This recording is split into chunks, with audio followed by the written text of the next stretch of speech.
పార్వతీపురం మన్యం జిల్లా పాలకొండలో సిఐటియు ఆధ్వర్యంలో మేడే ఉత్సవాలు ఘనంగా నిర్వహించారు. ఇక కోటదుర్గమ్మ దేవాలయం నుంచి ఆర్టీసీ డిపో వరకు ర్యాలీ చేపట్టారు.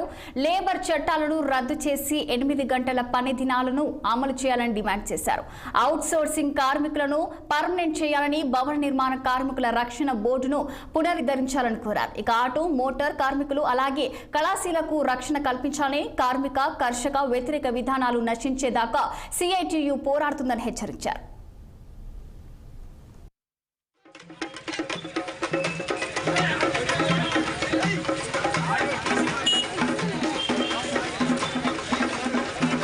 మనం ఒత్తిడి తేవాలి.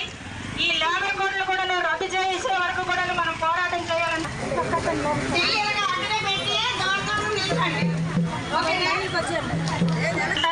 ఆవిష్కరించుకోవాలని కోరుతూ ఉన్నాం. అందరూ కూడాను